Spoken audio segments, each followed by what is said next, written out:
Some parents invest in their children. Mine made a very clear choice. When my brother got accepted into college, my father wrote a check for $180,000 without hesitation. But when I asked for help with my own tuition, he didn't even look at my scholarship letter. Instead, he laughed. Then he said something that stayed with me for the next 12 years. Girls don't need degrees. Just find a husband. That night my brother became the investment in our family, and I became the daughter they stopped believing in. But 12 years later, the same father who dismissed my future stood in a crowded ballroom and heard someone say my name, and suddenly, the entire room went silent. Some families invest in their children. Mine invested in only one. The moment I understood that difference happened at our dining room table when I was 18 years old. It was a quiet evening. Nothing dramatic. No raised voices. No arguments. Just dinner. The smell of roasted chicken filled the kitchen while my father sat at the head of the table, flipping through emails on his phone like he always did. My brother Tyler sat across from me, leaning back in his chair, with the relaxed confidence of someone who had never doubted his place in the world. My mother moved between the kitchen and the dining room, quietly setting down plates.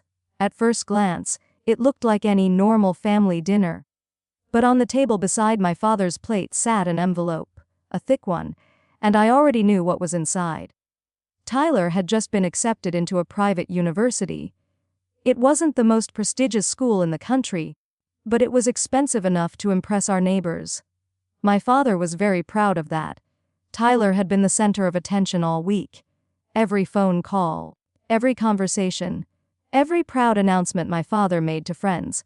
Our son is going to college. The way he said it made it sound like Tyler had already cured a disease. But tonight wasn't just about Tyler. Not for me. Because in my backpack beside the chair was something important. A letter. The kind of letter that can change a life. A scholarship acceptance from the University of Maryland. I had spent 4 years working toward that moment. Late nights studying while my friends went out. Extra tutoring sessions. Volunteering, perfect grades, and when the letter finally arrived, I felt something I had never felt before. Hope. Not the small kind. The kind that feels like a door opening. I waited until everyone sat down before speaking. I got accepted, I said. My mother looked up first. Accepted where? University of Maryland. She smiled immediately. That's wonderful, sweetheart. My father glanced up from his phone for exactly 2 seconds. That's good, he said. Then his attention returned to the screen. I swallowed quietly. The scholarship covers most of the tuition, I continued. Now he finally set the phone down. How much is most? He asked. About 70%. He nodded once. Then he reached for the envelope beside his plate. Inside was a check. He slid it across the table toward Tyler. $180,000, he said calmly. Tyler's eyes widened. For what? For your tuition, my father replied. Tyler stared at the number written across the check. That amount of money could change someone's life. My father leaned back in his chair. You'll need the right education if you're going to succeed, he said. Tyler grinned. Thanks, Dad. I watched the check resting on the table. $180,000. More money than I had ever imagined asking for, but I wasn't asking for that much. I only need about $15,000 a year, I said quietly. My father turned his attention toward me. For what? The rest of my tuition. I slid the scholarship letter across the table. He didn't even read it.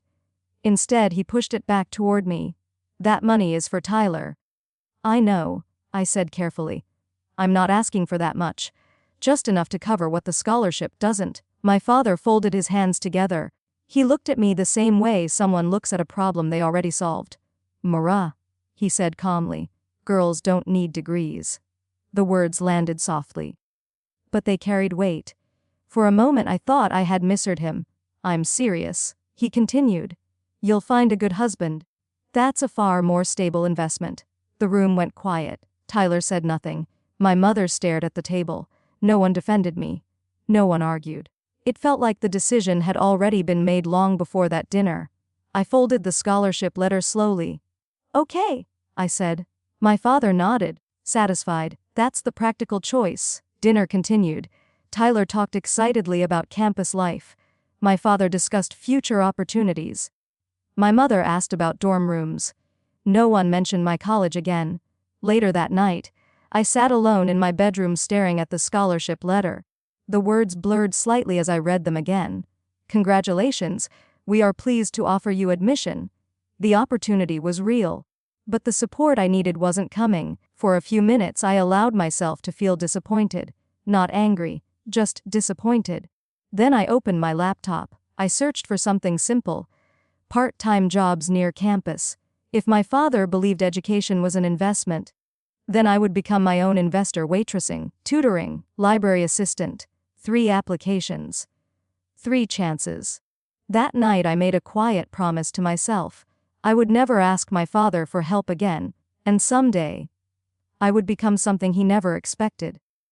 But the strange thing about life is that sometimes the people who underestimate you are the same ones who eventually create the stage for your greatest moment. 12 years later, my father would stand in a crowded ballroom celebrating my brother's engagement. He would proudly introduce Tyler as the most successful child in our family. And then someone in the room would say my name. Not as someone's daughter, not as someone's sister, but as the surgeon who had just saved a life. And suddenly, the entire room would go silent. The next morning, nothing about my house looked different. The same quiet kitchen, the same coffee machine humming on the counter, the same father reading financial news at the table. But something inside me had changed, not dramatically, not loudly, just quietly. The kind of quiet decision that doesn't look important at the time, but slowly reshapes an entire life.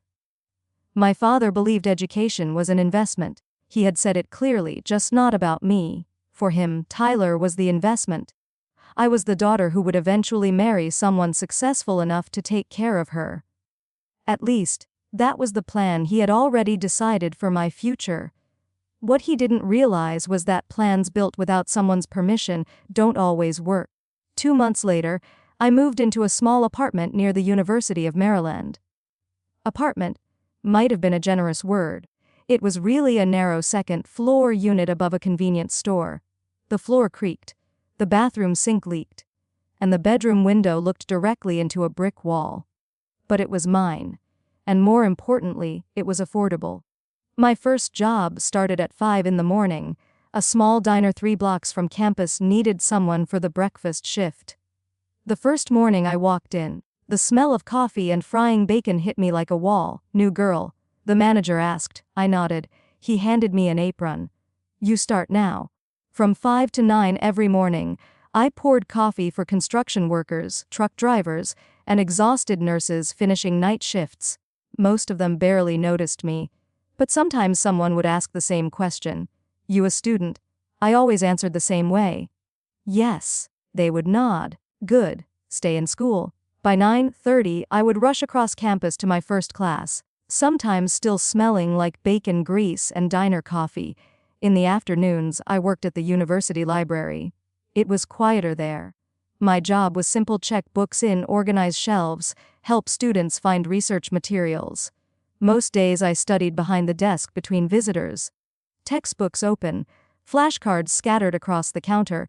Sometimes I would realize hours had passed without noticing. But the job that changed everything was the third one. Tutoring. Parents were willing to pay good money for someone who could help their kids pass math exams. Algebra. Trigonometry. SAT preparation. The irony of that job never escaped me. When I needed tutoring in high school, my father refused. "Girls don't need tutors," he said. Now tutoring paid my rent. My schedule became a carefully balanced machine: diner shift, classes, library, tutoring, study, sleep, repeat. 5 hours of sleep became normal. Coffee became survival. But strangely, I didn't hate the exhaustion, because every day I felt something new: movement, progress, proof that my life wasn't limited by the expectations someone else placed on it. My parents rarely called. My mother sent occasional text messages. "How are classes? Are you eating enough?" But my father never asked about school again. For him, the story had already ended. Tyler was in college. His future was secure. The investment had been made. But life has a strange way of rewarding effort when no one is watching. During my second year, something unexpected happened. After a difficult organic chemistry exam, my professor asked me to stay after class. Professor Grant had the reputation of being one of the toughest instructors on campus. Students feared his exams and respected his honesty. "You scored the highest grade in the class," he said. I nodded. "Thank you." He studied me carefully. "Have you ever considered medical school?" The question caught me off guard. Medical school. That path required years of study, years of tuition, years of sacrifice. "I can't afford that," I said honestly. Professor Grant didn't look surprised. "Most students think that," he replied. Then he opened a drawer and pulled out a folder. Inside were scholarship programs, research internships, and financial assistance opportunities for students with exceptional academic records, he explained. I stared at the folder. For a moment, the idea felt impossible. But once a possibility enters your mind, it's very hard to remove. That night I sat in my small apartment staring at the information Professor Grant gave me. Medical school. The words felt huge, unreachable. But then I remembered something my father said. Education is an investment. Maybe he was right. Just not in the way he intended. The next 2 years became even harder than the first ones. Research assistant work, hospital volunteering, endless studying, and applications. When the medical school acceptance letters finally arrived, I opened them alone in my kitchen. 3 schools said yes. But one name stood out. Johns Hopkins. One of the most competitive medical programs in the country. I read the letter twice just to be sure. Then I sat down slowly on the kitchen chair. For a moment I considered calling my parents, sharing the news. Telling my father his daughter had just been accepted into one of the best medical schools in America. But the thought faded quickly. Some victories don't need approval. They simply need acknowledgement. And sometimes acknowledging your own success is enough. So that night, I celebrated alone cheap pizza, a small bottle of wine, and the quiet realization that the life my father dismissed at the dinner table had just taken a very different path. But I still didn't know something important. Because years later, during a long night in an operating room, one patient would arrive who would unknowingly connect my past and my future in a way I never expected. And when that connection finally revealed itself, the family who once dismissed my future would hear my name in a room they could never control. And suddenly, everything they believed about success would change. Getting accepted into medical school felt like stepping into a completely different world. Not because the campus looked different. Not because the classrooms were harder, but because the expectations suddenly changed. In college, success meant good grades. In medical school, success meant something much heavier. Responsibility, lives, decisions that could never be undone. The first day at Johns Hopkins felt overwhelming. Students from every corner of the country filled the lecture hall. Some had parents who were doctors. Others had spent years preparing for this exact moment. Everyone looked confident, prepared, certain they belonged there. I wasn't so sure. Not because I doubted my ability, but because my path here had been very different. While many of my classmates talked about family support and preparation courses, I was still balancing part-time work just to survive. But once classes began, something surprising happened. The fear faded, because medicine has a simple rule. It doesn't care where you came from. It only cares how well you understand the human body. Days quickly turned into weeks, weeks turned into months. Anatomy labs, long lectures. Sleep became rare. Coffee became necessary, but slowly, the knowledge started to build, piece by piece. Like assembling a puzzle where every part of the human body connected to another. By the second year, the pace became even more intense. Students began hospital rotations. For the first time, we stepped out of lecture halls and into real hospital corridors. The smell of antiseptic filled the air. Monitors beeped quietly in patient rooms. Doctors moved quickly through hallways, their conversations filled with medical terminology that once sounded foreign to me. But now, it made sense. That was the moment I truly understood something. Medicine wasn't just a career, it was a responsibility. Every patient carried a story, a family, A future that depended on the decisions made inside those hospital walls. Some days were inspiring, watching a patient recover, seeing a surgery succeed. Other days were heavy, loss, complications, moments when the best effort still wasn't enough. Those were the days that tested every doctor in the building, but they also reminded us why the work mattered. By the time residency began, the training became even more demanding. 20-hour shifts, emergency calls in the middle of the night, constant pressure to perform under impossible conditions. Most people outside medicine imagine doctors working in quiet offices. But the reality is very different. Hospitals at night are chaotic, ambulances arriving, emergency teams rushing through corridors, decisions being made in seconds. That environment is where I discovered the field that would define my career. Cardiothoracic surgery. Heart and chest surgery. The kind of work where precision determines survival. The first time I observed a heart surgery, I couldn't look away. The operating room was silent except for the steady beeping of monitors. The surgeon moved with calm focus. Every movement controlled. Every decision deliberate. When the patient's heart finally began beating again after the procedure, something inside me shifted. This was the work I wanted to do. Not because it was prestigious. Not because it was difficult. Because it mattered. Years passed quickly after that.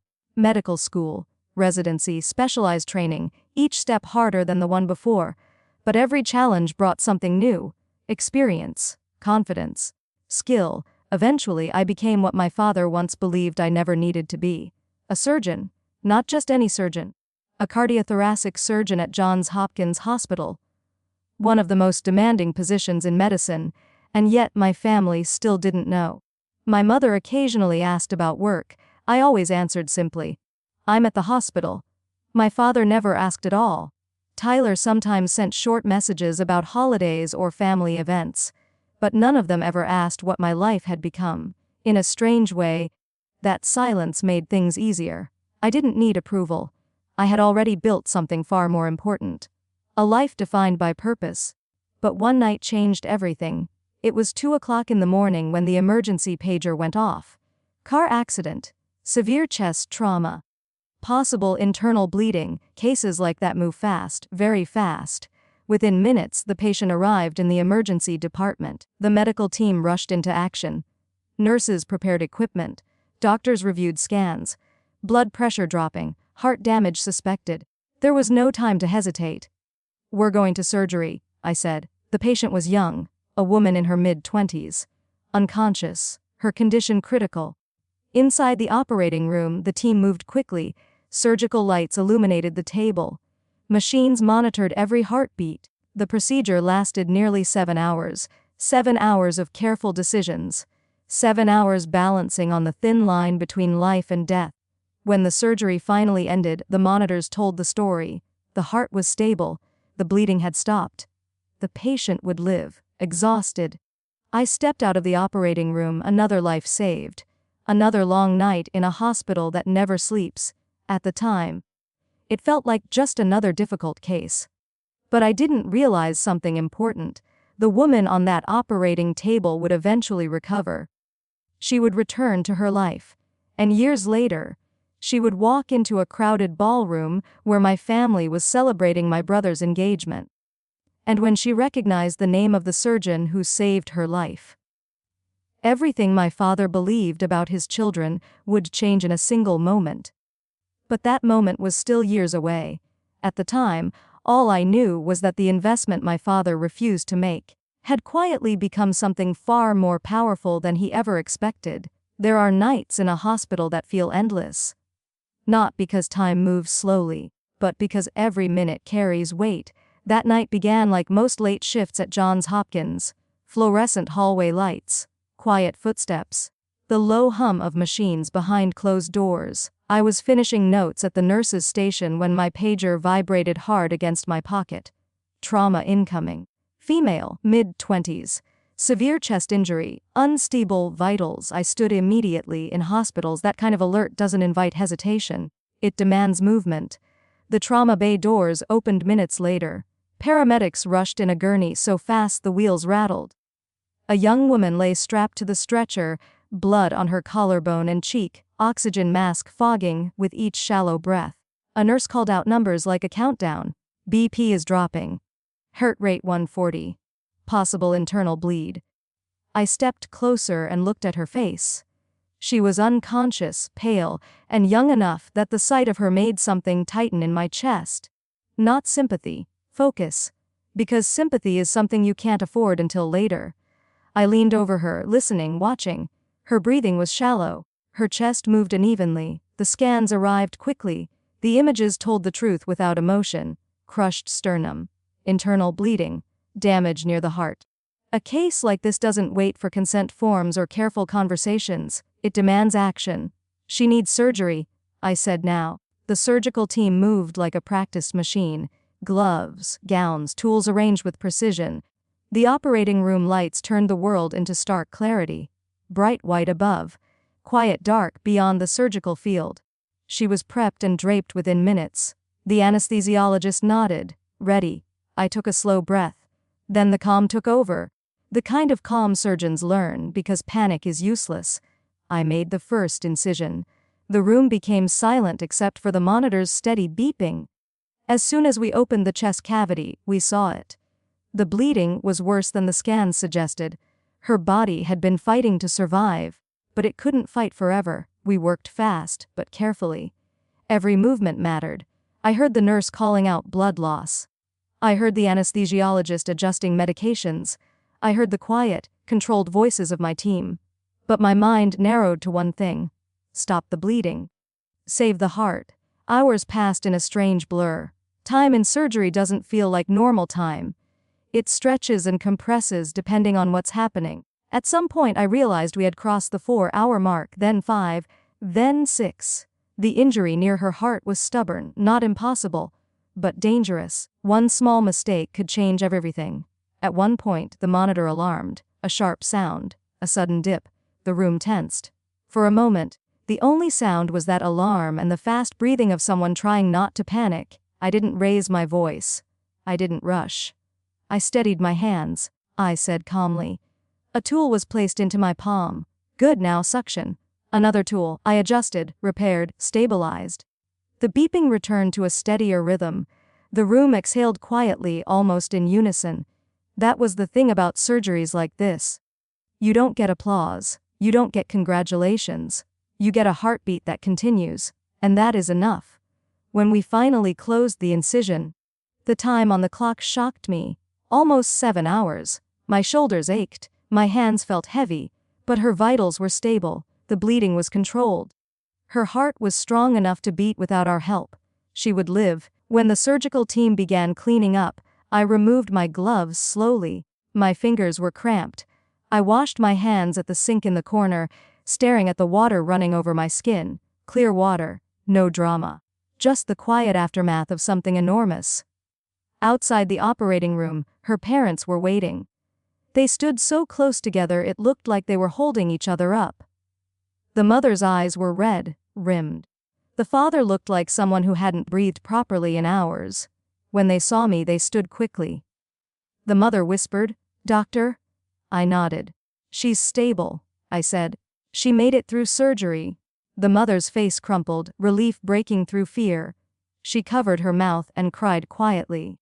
The father pressed his hand against his forehead, eyes shut. "Thank you," he said. The words sounded thin because there is no proper language for gratitude in moments like that. I kept my voice gentle, but honest. "It was serious," I said. "She's going to have a difficult recovery, but she has a strong chance now." They nodded, holding on to every sentence like it was oxygen. The mother stepped forward slightly. "What's her name again?" she asked, voice trembling. "Rachel Porter," I said. Her parents repeated it softly, as if saying her name could help keep her alive. The father looked at me. "You didn't stop," he said quietly. It wasn't a question, it was an observation. "I couldn't," I replied. "She was too young." I didn't say that part out loud, but I'm sure they heard it anyway. Before I left, the mother reached for my hand. Her fingers were cold, shaking. "I'll never forget you," she whispered. I nodded once. But I knew how life worked. Most patients heal. Most families return to normal, they move forward. They forget details, names, faces. Not because they're ungrateful, because life pulls them away. I walked back down the hallway toward the staff locker room. The hospital was quiet again, as if nothing had happened. But inside me, there was a strange feeling, not pride, not victory, just the steady certainty that I had done what I was supposed to do. I saved a life. Then I went back to work the next day, and the day after that, because that's what medicine demands. You don't get to hold on to one moment. You move forward. I didn't think about Rachel Porter again for a long time. Not until years later. Not until my mother called me with an invitation I almost ignored. Not until I walked into a country club ballroom filled with strangers and saw a woman in a cream-colored dress staring at my hand. Not until she looked up at me with disbelief and said my name like it was a memory she had kept alive. And in that moment, I realized something. Some lives you save don't just return to normal. Some come back into your life at exactly the moment you least expect. And when they do, they can change everything. For several years after that surgery, life moved forward the way it always does in hospitals. One case ended. Another began. Days blended into nights. And nights into early mornings. Some patients stayed in your memory for a while. Most eventually faded, not because they weren't important, but because medicine doesn't allow you to live in the past for too long. There is always another life waiting in the next room. By the time I turned 32, I had become something my father once believed I didn't need to be. A surgeon. Not just any surgeon. A cardiothoracic surgeon at Johns Hopkins. It had taken 12 years to reach that point. 12 years of school, residency, fellowship, sleepless nights, and surgeries where one mistake could change everything. Strangely, my family still knew very little about my life. My mother called occasionally. Short conversations. Are you eating enough? Are you working too hard? But my father rarely spoke to me. When we did talk, the conversation was always polite and brief, as if we were distant relatives instead of family. Tyler sometimes sent messages during holidays, photos, updates. But even those felt surface level. None of them ever asked what my work actually involved. None of them ever asked what I had become. In a strange way, that silence had made life simpler. Expectations are lighter when no one is paying attention. Then one evening, everything changed with a single phone call. I had just returned home from a 14-hour shift. My apartment was quiet. The kind of quiet that only comes after a long day in a hospital. I had just poured myself a glass of water when my phone rang. My mother's name appeared on the screen. That alone felt unusual. She rarely called at night. "Hi, Mom." Her voice sounded excited.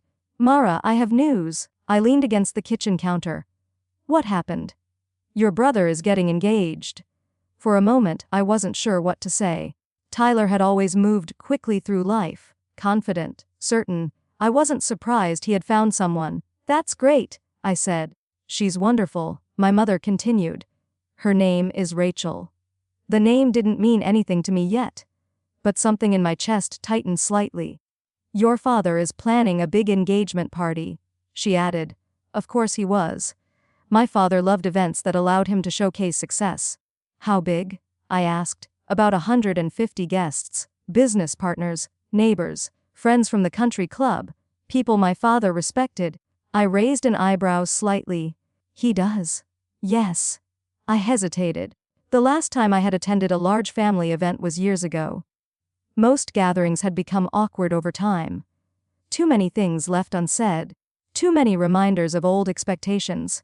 "When is it?" I asked. 2 weeks. I walked slowly toward the window of my apartment. City lights reflected faintly against the glass. "I'll check my schedule," I said. My mother's voice softened. "I know things between you and your father have been complicated." That was one way to describe it. "But it would mean a lot if you came," she continued. "For Tyler." I didn't answer immediately. Instead, I thought about the dinner table 12 years earlier, the envelope, the check, the words my father had spoken so easily. "Girls don't need degrees." For a long time, that sentence had shaped everything, but now it felt distant, like something from another life. "Okay," I said finally. "I'll come." My mother sounded relieved. "Good, it's at the Bethesda Country Club." That made sense. My father had been a member there for years. "I'll send you the details," she added. After the call ended, I stood quietly in my apartment. The invitation felt strange. 12 years. That was how long it had taken for my life to become something my father had never imagined, and now I was walking back into his world. 2 weeks later. The country club looked exactly the way I remembered. Tall white columns, perfectly trimmed lawns, soft music drifting from inside the ballroom, luxury cars lined the entrance, valets moved quickly between them. The kind of place designed to impress. I stepped inside quietly. The ballroom was already full. Crystal chandeliers glowed overhead. Guests in expensive suits and dresses moved through the room with champagne glasses in their hands. Conversations filled the air. Laughter. Business talk. The atmosphere felt less like an engagement party and more like a networking event. My father stood near the front of the room greeting guests, his posture confident, his voice animated. He looked exactly the same, as if time had barely touched him. Tyler stood nearby with a woman I assumed was Rachel. She wore a cream-colored dress and smiled easily as people congratulated them. From a distance, they looked like the perfect couple. I stayed near the back of the room, partly because I preferred observing before joining conversations. Partly because I wasn't sure how this evening would unfold. My mother spotted me first. "Mayra." She hurried over and hugged me tightly. "You came." "Of course." She stepped back and looked at me carefully. "You look wonderful." "Thank you." Her eyes softened slightly. "I'm glad you're here." Then she lowered her voice. "Your father is about to make a speech." I followed her gaze toward the stage area where a microphone stood. That didn't surprise me. My father loved speeches. He believed they made events feel important. Guests slowly gathered closer to the stage. Conversations quieted, glasses were raised. Tyler and Rachel moved to the front. My father stepped up to the microphone. He adjusted it slightly. Then he smiled at the crowd with the calm confidence of someone completely comfortable being the center of attention. "Ladies and gentlemen," he began. "Thank you for coming tonight to celebrate my son." Applause filled the room. My father placed a hand proudly on Tyler's shoulder. "This young man has always made our family proud," he continued. More applause. "And tonight we celebrate the success of the only child in our family who truly understood the value of hard work." For a moment, the words hung in the air. Then several guests nodded approvingly. But across the room, someone turned her head slightly. A woman in a cream-colored dress, Rachel. Her eyes had landed on my hand, more specifically, the ring I wore. A simple gold band engraved with the Johns Hopkins crest. Her expression shifted, curiosity, recognition. Then she slowly looked up at my face. And in that moment, I saw something unmistakable in her eyes, memory. She stepped away from Tyler and began walking toward me, slowly. As if trying to confirm something she almost didn't believe. When she finally stopped in front of me, her voice was quiet. But steady. "Excuse me," she said. I nodded politely. "Yes." She glanced once more at the ring on my hand, then back at my face, and asked a question that changed the entire night. "Are you Dr. Myra Mercer?" For a moment, I didn't answer Rachel's question. Not because I didn't know what to say, but because the expression on her face told me something important had just happened. Recognition. Real recognition. Not the polite kind people give when they think they might know someone. The kind that comes from a memory you never forgot. "Yes," I said finally. "I'm Myra Mercer." Rachel stared at me for another second. Then her hand slowly moved to her mouth. "Oh my God," she whispered. Behind her, Tyler noticed the conversation and walked over. "Rachel, everything okay?" She turned toward him with wide eyes. Tyler looked at me, confused. "Yeah," he said. "That's my sister." Rachel blinked. "Your sister?" "Yeah. She works at a hospital." The sentence sounded almost rehearsed. Simple. Dismissive. Rachel turned back to me slowly. "She works at a hospital," she repeated. Tyler nodded. "Yeah, administration or something like that." For a moment, Rachel didn't move. Then she looked down at my hand again. The gold ring caught the light from the chandelier. The small Johns Hopkins crest engraved into the metal was unmistakable. Her eyes lifted back to mine. "You're not in administration," she said quietly. It wasn't a question. Tyler frowned slightly. "What are you talking about?" Rachel ignored him. Instead, she spoke directly to me. "You're a surgeon." Again, not a question, just recognition. I nodded once. Yes. The silence between the three of us grew heavy. Tyler looked from Rachel to me, clearly confused. "Wait, how do you know that?" Rachel laughed softly, not happily, more like someone who just solved a puzzle. "Because she saved my life." Tyler blinked. "What?" Rachel's voice grew steadier. 3 years ago, I was in a car accident. Her eyes never left my face. I almost died. The memory returned instantly. The operating room, 7 hours. The damaged heart. "You were the surgeon," she said. "You were the one who refused to stop." For a moment, the noise of the party faded around us. Rachel took a slow breath. "I remember waking up in the ICU," she continued. "My parents told me the doctor who saved me stayed in the operating room for 7 hours." Her voice softened slightly. "They told me her name." She paused. "Dr. Myra Mercer." Several guests standing nearby had started listening. Whispers moved through the small group around us. Tyler shifted uncomfortably. "That's great," he said awkwardly. But Rachel wasn't looking at him. She was looking at me. "You saved my life," she said. The sentence landed quietly, but its meaning spread quickly through the room. A few more people had turned their heads. Someone whispered, "What's happening?" Rachel suddenly looked toward the stage where my father stood talking with guests, then back at me. Her expression changed. Confusion mixed with something else. Anger. "Your father just told everyone that Tyler is the only successful child in the family," she said quietly. I didn't respond. Because technically, that's exactly what he had said. Rachel shook her head slowly. "That's not true." Tyler stepped closer. "Rachel, it was just a speech." But Rachel looked past him, toward the microphone still standing on the stage. Then she said something that made Tyler's face go pale. "I need to fix that." Tyler grabbed her arm lightly. "Rachel, don't." She looked down at his hand, then back at him. "Why? This isn't the time." Rachel's voice became calm again. "Yes, it is." Tyler lowered his voice urgently. "Rachel, you're making a scene."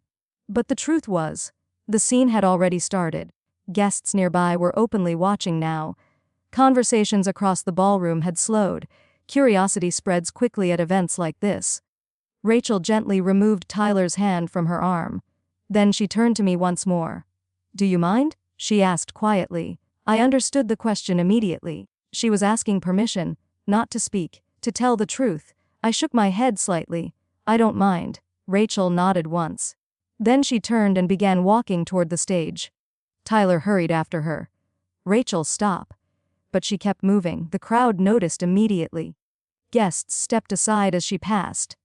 My father saw her approaching and smiled politely, assuming she wanted to say something about the engagement. He handed her the microphone without hesitation. "Ladies and gentlemen," he said cheerfully. "It seems our future daughter-in-law has a few words to share." Polite applause filled the room. Rachel took the microphone. For a moment, she simply looked at the crowd. Then she spoke. 3 years ago," she said calmly, "I was in a terrible car accident." The room grew quiet. "I almost died that night." Confused murmurs moved through the audience. "My doctors told my parents the surgery lasted 7 hours." She paused. "And that one surgeon refused to give up." Guests listened carefully now. Rachel turned her head slightly. Her eyes found me standing near the back of the ballroom. "The surgeon who saved my life," she raised her hand and pointed, "is standing in this room tonight." Every head in the ballroom turned toward me. The whispers spread instantly. Rachel's voice carried clearly through the microphone. "Her name is Dr. Myra Mercer." Silence filled the room. Complete silence. Because suddenly everyone understood something my father had never expected them to realize. The daughter he once dismissed had just become the most important person in the room, and judging by the expression on my father's face, he had just realized it too. For several seconds after Rachel said my name, the entire ballroom remained silent. Not the polite silence from earlier speeches. This silence was different. Heavy, confused, curious. 150 guests had just turned their attention toward me. the daughter standing quietly near the back of the room. The same daughter my father had just ignored in his speech. Whispers started spreading across the crowd. Did she say surgeon? At Johns Hopkins. Isn't that his daughter? People looked from me to my father, trying to understand what had just happened. Rachel continued speaking into the microphone. The surgeon who saved my life is standing right there. Her voice remained calm. But tonight I learned something surprising. She looked briefly toward my father. A few minutes ago I heard someone say that Tyler is the only successful child in this family. A ripple of discomfort moved through the room, because everyone had heard that sentence. Rachel shook her head slightly. That isn't true. Her voice grew firmer. Decat. Myra Mercer is one of the best surgeons at Johns Hopkins. Gasps moved through the audience. A man near the front whispered, cardiothoracic surgery. Rachel nodded. Yes. She spent 7 hours saving my life. Now the whispers grew louder, because something important had just happened. The story my father told the room was no longer the only story people believed. Rachel stepped away from the microphone. Then she looked directly at me. Dr. Mercer, she said warmly, would you come up here? The entire room waited. Every eye followed me as I walked toward the stage. I wasn't nervous. Strangely, I felt calm. 12 years earlier, I had sat at a dinner table listening to my father explain why my future didn't matter. Tonight, I was standing in front of a room full of people who had just learned something very different. When I reached the stage, Rachel handed me the microphone. Thank you, I said simply. My father stood a few feet away, his expression frozen between surprise and calculation. Tyler looked far less composed. His jaw tightened as he watched the room shift its attention away from him. I didn't come here expecting this. I continued. I came to celebrate my brother. That much was true, but silence can only last so long. And sometimes truth arrives whether people are ready for it or not. Rachel looked at Tyler. Can I ask you something? She said. Tyler forced a small smile. Sure. When you told me you were finishing your medical training, she said carefully, what exactly did you mean? The question landed quietly, but it carried weight. Tyler laughed awkwardly. Rachel, this really isn't the time. But she didn't look away. You told me you were completing your residency, she continued. That's what you said. Tyler glanced at the crowd. Too many people were listening now. Let's talk about this later, he said. Rachel's voice stayed calm. Why he didn't answer. So I spoke instead. Because that's not what happened. The room turned toward me again. Tyler's head snapped in my direction. Murrah. But I continued. 2 years ago, Tyler left his residency program. The whispers returned instantly, louder this time. Rachel slowly turned toward Tyler. Is that true? Tyler's face flushed. He said quickly. I changed direction. Into what?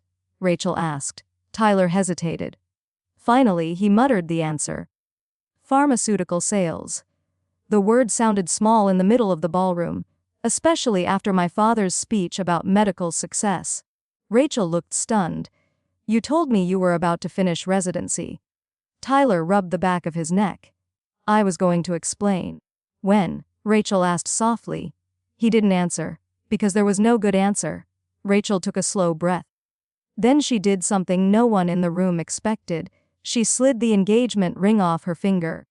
The diamond caught the chandelier light as she held it in her palm. Gasps spread through the audience.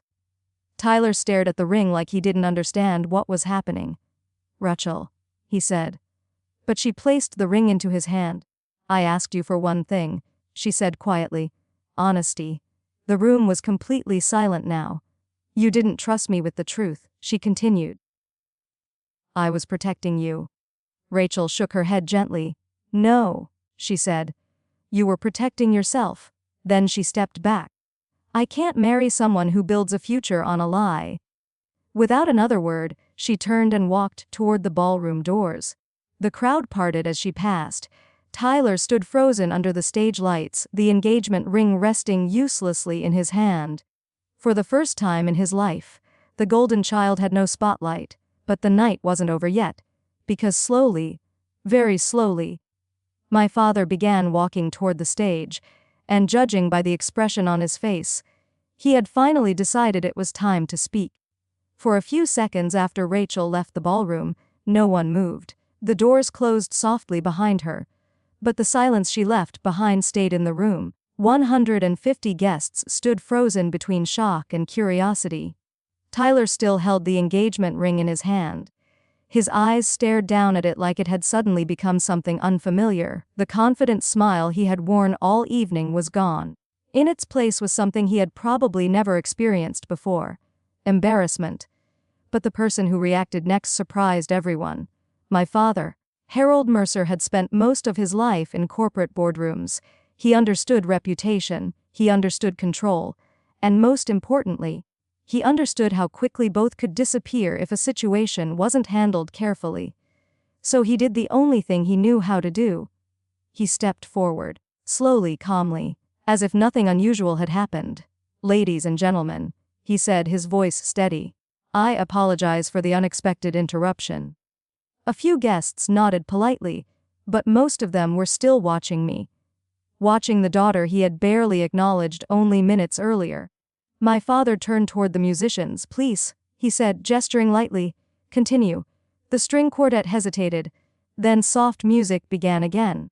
Conversations slowly restarted around the room. But something had changed. The celebration atmosphere was gone.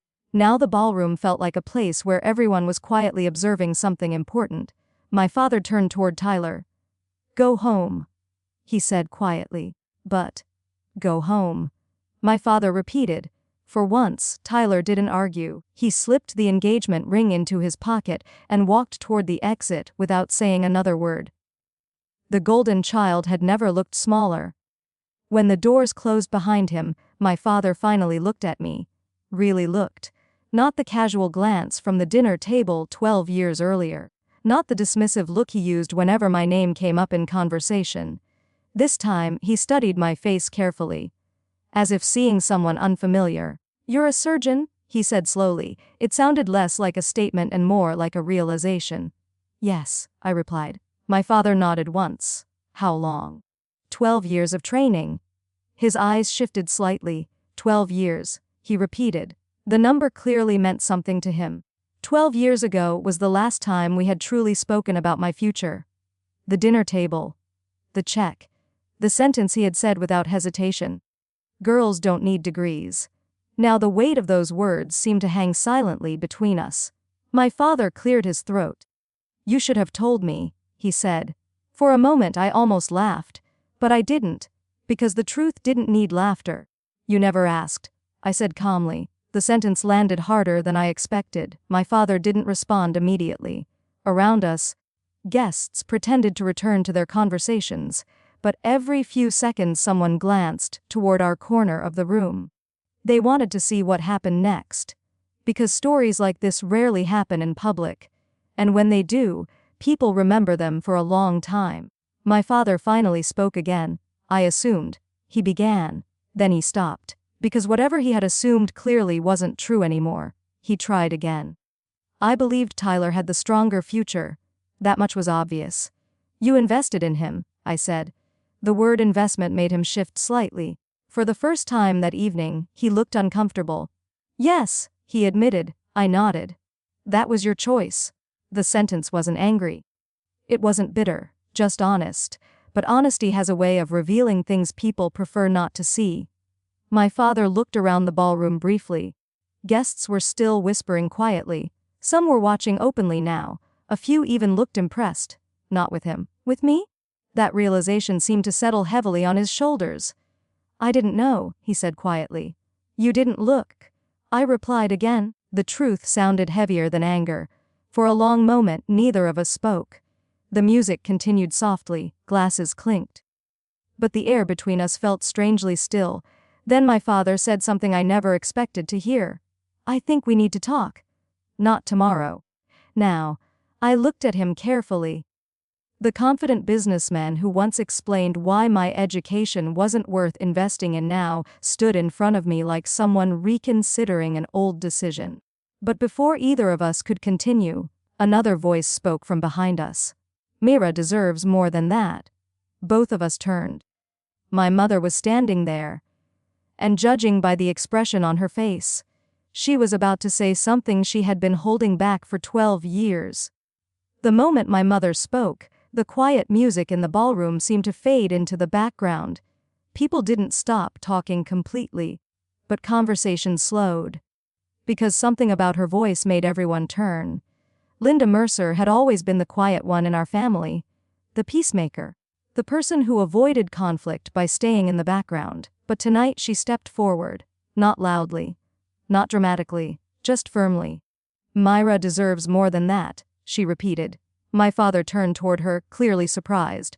"Linda," he said quietly, "this isn't necessary." But she shook her head. "Yes," she replied softly. "It is." Her eyes moved toward me, and for the first time in years, she looked at me without hesitation. "Your daughter worked harder than anyone in this family." A few guests nearby stopped pretending to ignore the conversation. They listened openly now. Because moments like this were rare. Real. My father sighed quietly. "We can discuss this later," he said, but my mother didn't step back. "For 12 years, she continued. "Myra built her life alone." The words felt strange in the air. Not because they were wrong, because they had never been spoken before. My father looked uncomfortable now. "This is not the place for family history." My mother turned toward him calmly. "It became the place the moment you said Tyler was your only successful child." The sentence hung between them. My father didn't respond. Because everyone in the room had heard him say it, my mother took another step closer to me. Her voice softened slightly. "I knew," she said. I frowned slightly. "You knew what?" "I knew what you were doing with your life." The answer surprised me. "I followed your career," she continued. "I read about your research. I saw the hospital announcement when you were promoted." She paused. "And I watched one of your medical conference presentations online." For a moment, I didn't know what to say. All those years, I believed my family had simply ignored my life. But my mother had been watching quietly from a distance.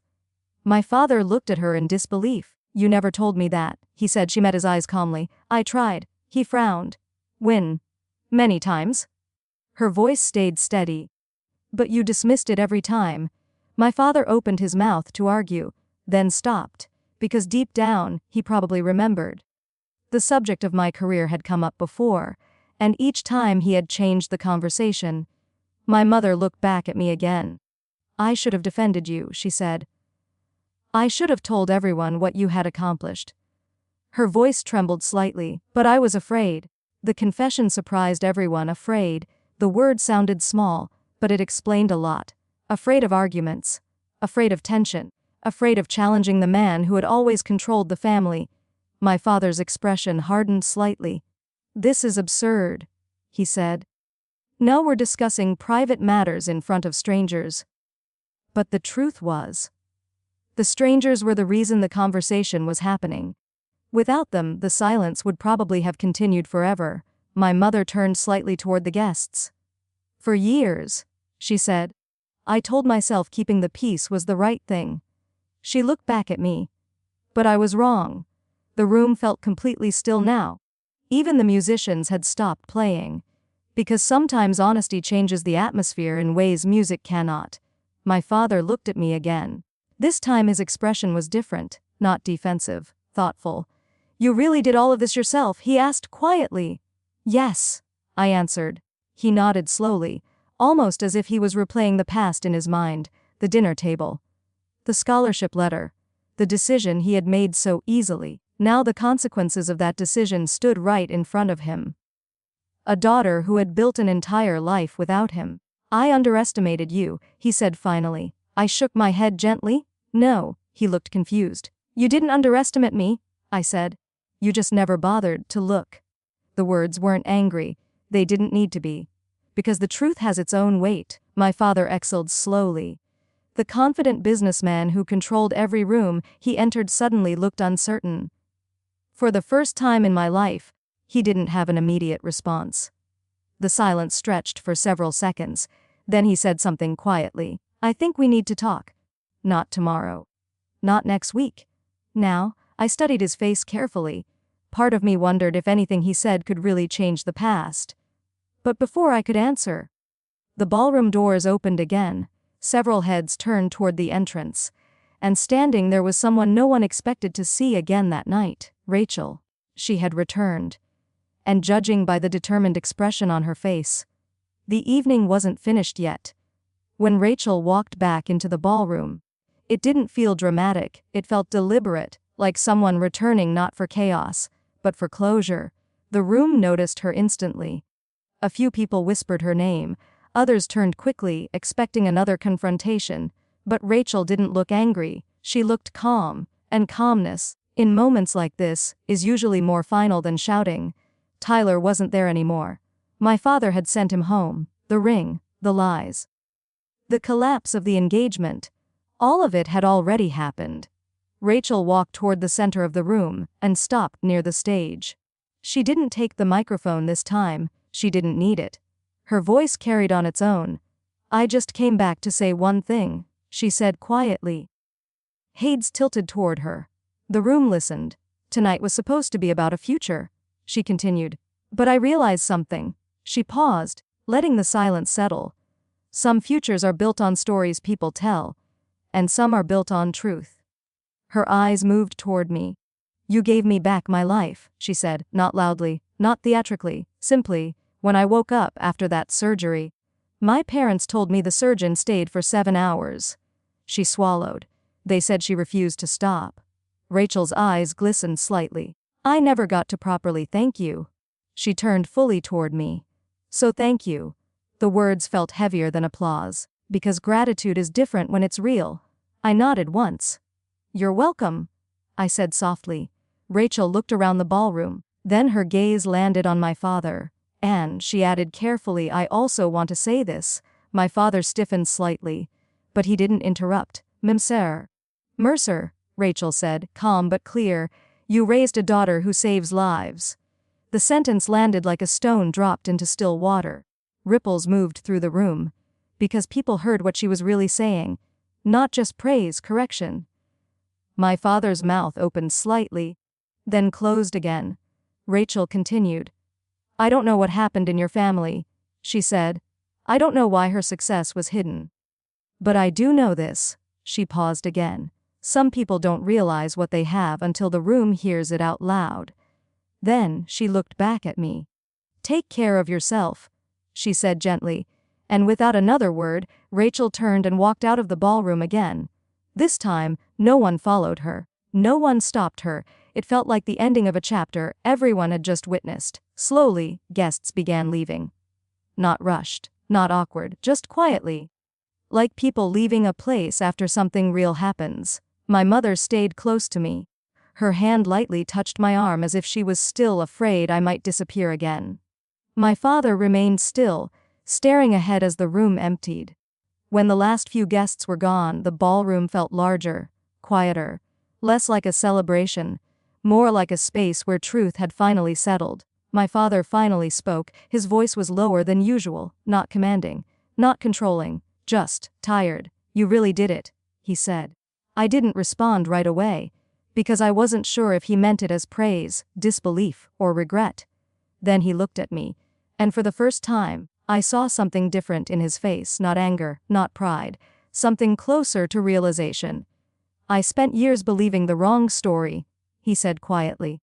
The sentence surprised me. He wasn't apologizing dramatically, but he was admitting something, and for my father that was rare. My mother wiped at her eyes. My father swallowed once, as if the words were difficult. "I thought I was being practical," he continued. "I thought I was investing in the right child." He paused. But the pause said everything. I held his gaze calmly. "You invested in what you valued," I said. "And you didn't value me." The words weren't cruel, just honest. My father's eyes lowered briefly. Then he nodded once, a small nod, like someone admitting a loss they can't undo. "I was wrong," he said quietly. Silence followed. But it wasn't uncomfortable. It was clean, the kind of silence that comes after a truth has finally been spoken. I didn't feel victory, not the loud kind. I felt something quieter, relief, because the real win wasn't making my father embarrassed. The real win was no longer needing his approval to breathe. I picked up my coat. My mother looked at me with hope. "Will you call me?" she asked softly. "Yes," said. I meant it. Then I looked at my father one last time. "I'm going back to my life," I said calmly. "The one I built without you." My father didn't argue. He didn't defend himself.